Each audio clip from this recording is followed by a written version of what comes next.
What's happening, people? Welcome back. Why is there something rather than nothing? Why does anything exist at all?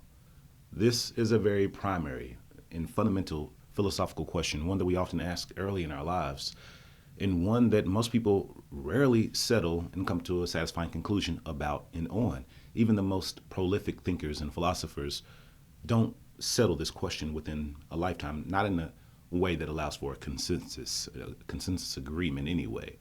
But we can do that. I think we should do that, and I think it's important to do that, especially with deep and fundamental philosophical questions like this one, because it grants us mental stability, surety, solidity, and that is a great benefit and attribute to have if we're looking for mental health and mental fitness. We want to know why we exist, and we want our minds to have that reasoned and rationally held so that we can operate from a more stable basis in our lives. When we encounter new things, this is a question that is settled. We aren't somersaulted and torn up in pain by the mystery as to why anything is here. We can know why something exists. So why does something exist rather than nothing? Well, just rationally, logically, reasonably, something must exist. It's a necessity that something exists.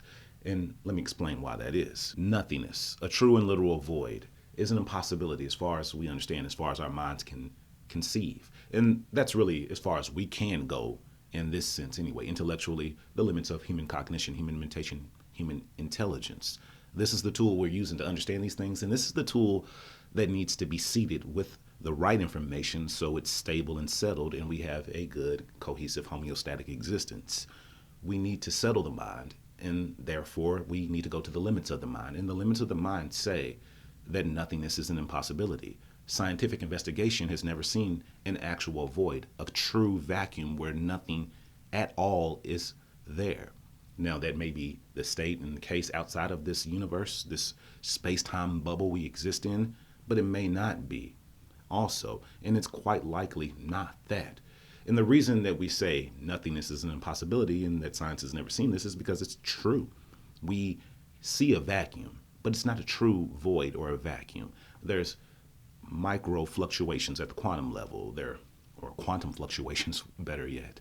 There are virtual particles theorized, and at a minimum, we know space-time exists, even if there is no particulate matter, no photon, no electron, no gluons in that space. Space-time itself exists, and then in that space-time, there are energy fields, the electric field, the electromagnetic field.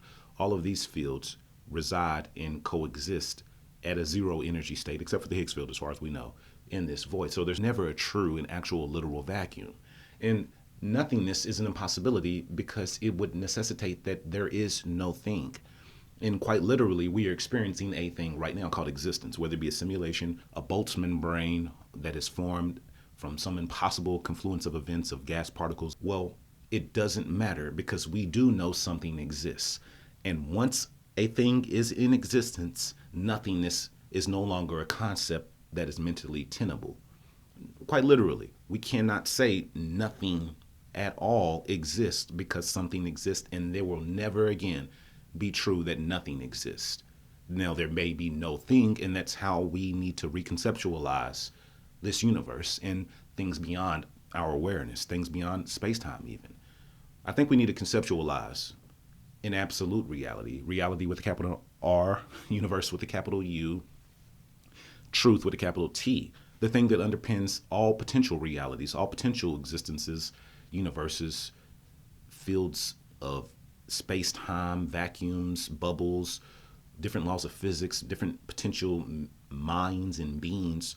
All of this exists in an absolute space, quite literally. Think of it as a white space. This is how we should conceive of our existence far beyond the multiverse, multidimension, infinite dimensionality, whatever you want to conceive of.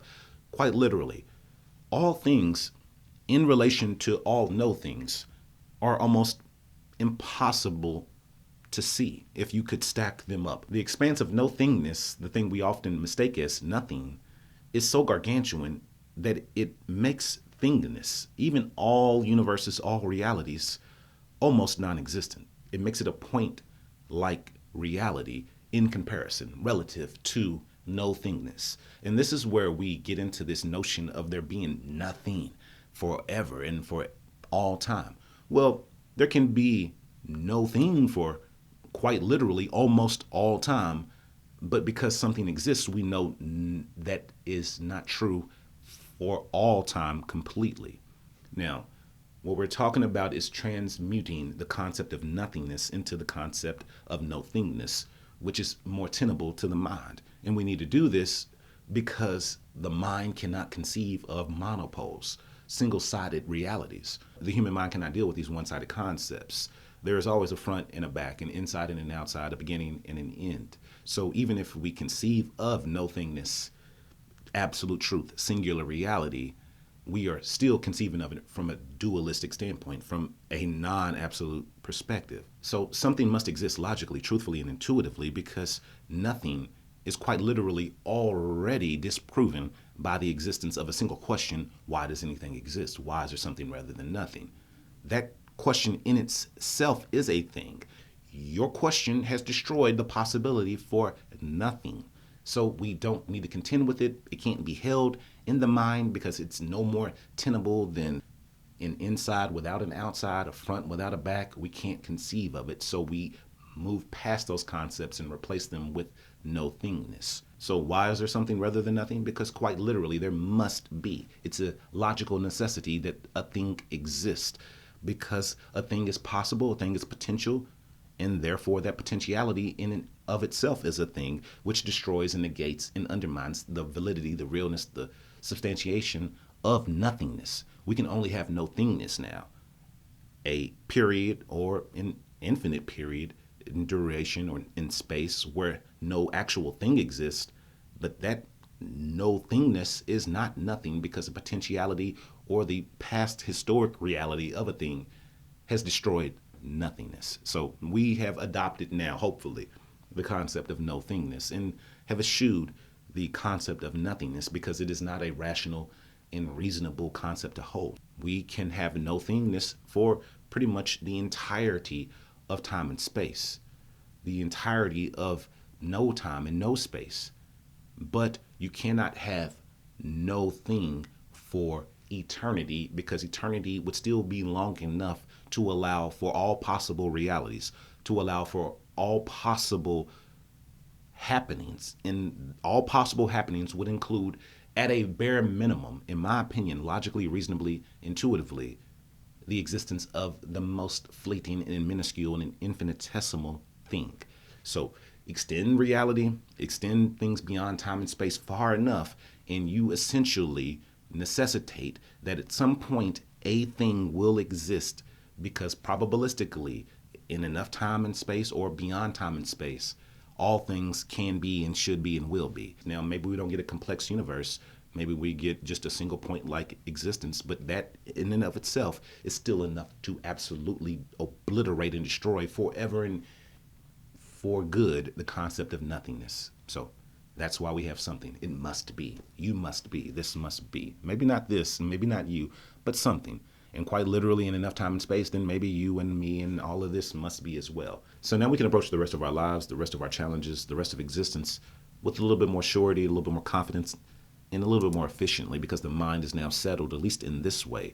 And with this portion of the mind settled, it goes a long way toward mental fortitude, mental stability, mental surety, and mental fitness. And it helps us build mental health, improve our health, because we're no longer questioning and using mental energy undermining other areas of existence, because the fundamentals haven't been established and honed in and shored up. So I hope you enjoyed this. I hope this was clear, and I hope this made sense. And if it didn't, if you have any questions, I'm going to respond to the first 7 commenters below back to you directly to clear up any questions, no matter how lengthy or in-depth they are, as long as they're pertinent and relevant to this video. Like and subscribe if you haven't done so already, if you want to see more videos, and I'll see you on the next one tomorrow.